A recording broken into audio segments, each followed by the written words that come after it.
Halo sobat tani, apa kabar? Jumpa lagi di channel ini dan kita masih bahas seputar kakao. Ini adalah progres perkembangan kebun kakao yang kemarin terlantar ya, yang rencananya kita garap. Ini kemarin kita sudah lakukan perintisan, yaitu pembersihan gulma. Jadi sekarang kita lihat seperti apa hasilnya. Ini kita bermasuk di awal kebun ya. Kemarin saya kayaknya videokan di sekitar sini. Untuk area ini kemarin memang saya waktu pertama berkunjung saya coba lakukan pemangkasan cukup ekstrim ya, karena kita memang buka tajuk tanamannya. Nanti khusus untuk pemangkasan akan saya videokan ulang ya, saya dokumentasikan ulang, mengingat area yang lain itu belum kita pangkas. Ini baru coba kemarin sambil bingung waktu pertama kali berkunjung ya, kita coba pangkas. Memang saya perpendek karena kemarin tajuk tanaman itu tinggi kemudian melengkung, jadi saya kondisikan ini kita pangkas pendek. Nanti khusus untuk pemangkasan saya dokumentasikan lagi di video yang lain ya. Sekarang kita lihat kondisi kebun setelah pembersihan. Ini kita rintis ringan kemarin. Jadi memang kemarin waktu pertama kali kita berkunjung itu kita melihat area depannya saja ya, itu sekarang area belakangnya sudah kelihatan, mudah-mudahan jelas. Jadi kemarin kita hanya lihat daerah sini saja ya, karena memang tidak memungkinkan ke arah sana karena banyaknya gulma dan juga rimbun. Jadi sekarang baru kelihatan bentuk kebunnya. Kita lihat ke arah sana ya, karena nanti dari puncak sana bakal kelihatan kondisi kebun yang di bawah ya. Jadi ini tangki ya, kita rencana mau semprot semut dulu nanti sebelum dipangkas. Jadi memang sudah ekspektasi kemarin, ternyata di beberapa area itu gulmanya cukup ekstrim juga sobat ya. Ada gulma yang merambat dan berdaun lebar, itu kalau petani di sini bilang bun ya. Itu tumbuh cukup pesat ya, lebat juga dan menutupi tanaman seperti ini. Kalau ini bukan bun ya, memang tanaman tinggi, kemudian kemarin dipangkas jadi dia menutupi pohon kakaonya. Jadi saya rubah sedikit metodenya, karena kemarin kalaupun dibersihkan sampai atasnya ini sangat susah sekali, mengingat itu yang merambat itu susah sekali tarik, itu seperti itu sobat. Nah, bisa lihat sendiri. Jadi untuk sementara kemarin teman-teman buruh juga sarankan kita rintis bawahnya saya dulu, kita putuskan dulu batang-batangnya, nanti kalau sudah layu baru dibersihkan ulang ya. Dan selain itu memang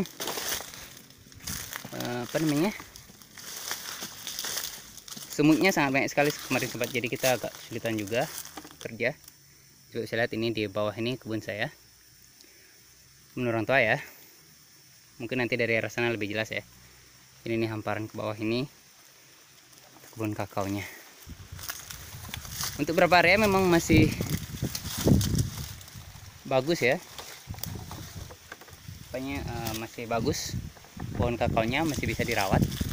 Ini karena dulu sulaman sama pucuk, jadi masih bagus. Cuma sayangnya jarak tanamnya rapat ya, jadi harus dijarangkan mungkin sebagian. Nah, ini untuk bagian atasnya. Kalau bagian atasnya banyak tanaman yang sudah mati,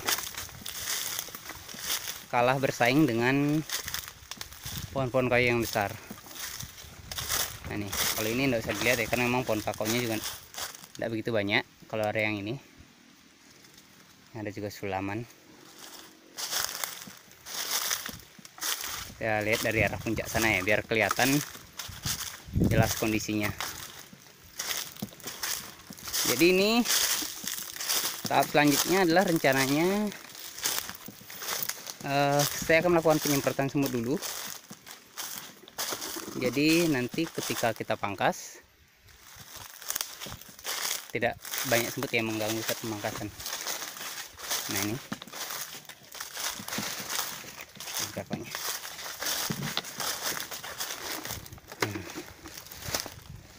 Ini sobat, kita lihat dari arah sana ya. Sebentar, saya taruh tangki dulu.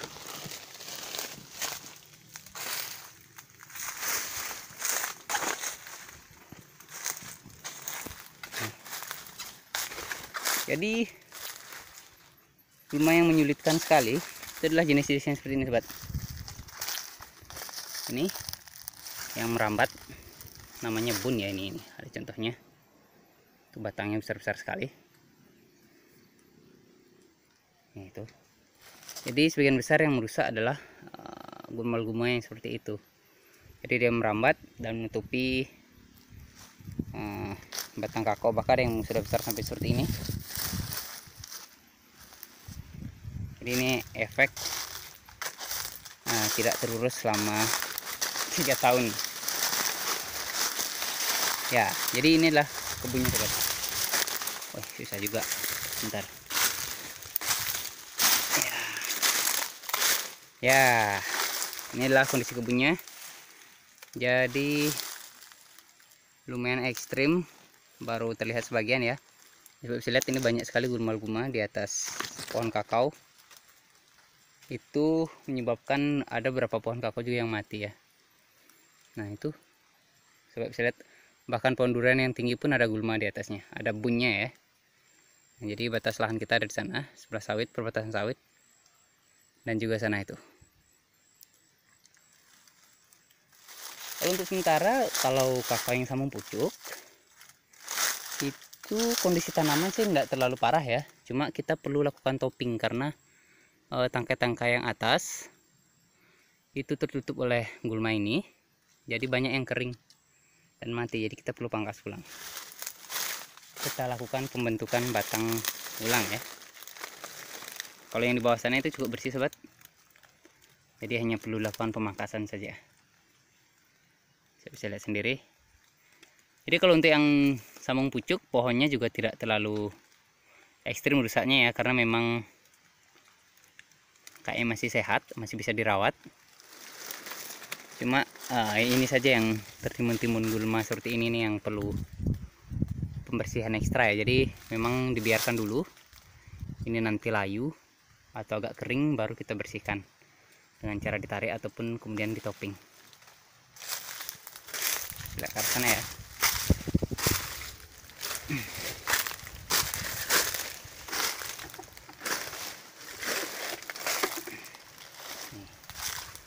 Jadi kalau yang di atas ini kebanyakan ada Sulawesi 3, Sulawesi 1 maksud saya, atau 23 teman-teman sini, sama 01 MCC 01.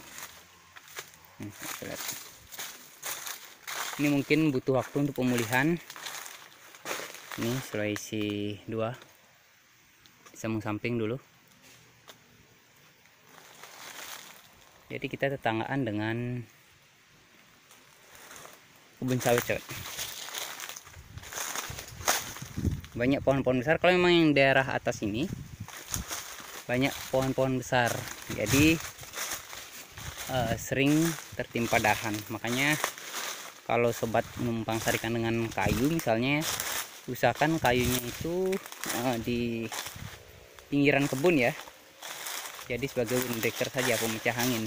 Jadi jangan kondisikan di dalam kebun seperti ini. Kadang kalau yang jenis kayu seperti ini, palapi ini, kalau makin tinggi itu cabang bawahnya tuh akan makin rontok dan itu menimpa pohon kakao sering ya. Ya, ini bisa lihat. Ini sudah mulai kelihatan, kita bersihkan.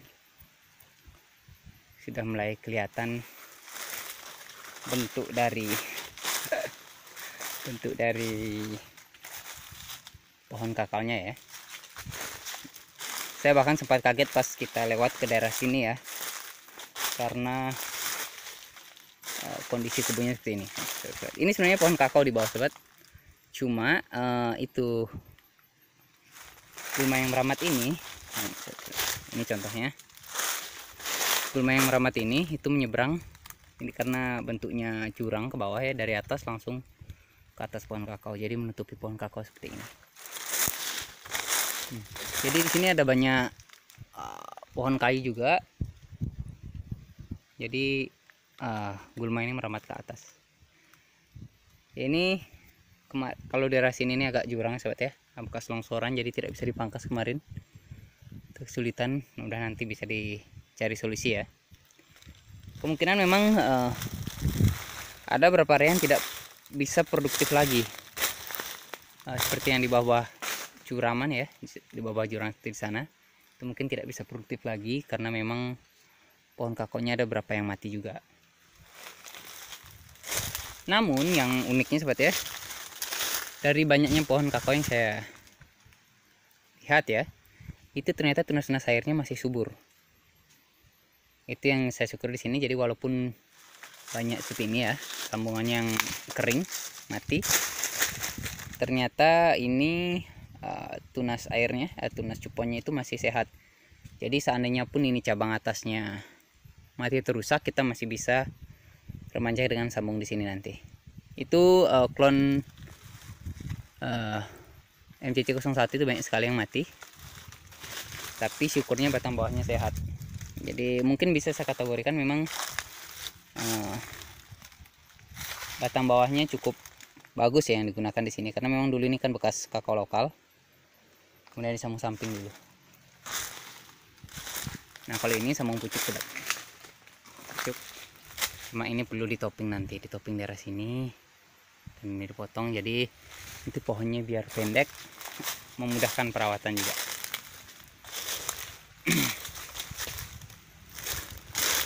Nah ini bisa lihat sendiri itu gulmanya. Saya bahkan kaget juga pas kita membersihkan ke daerah ini, ternyata gulmanya cukup parah juga. Tapi mudah-mudahan nanti bisa kita kembalikan lagi ya, mudah-mudahan bisa berproduksi kembali. Seperti ini sambungannya mati, masih tumbuh tunas dari bawahnya.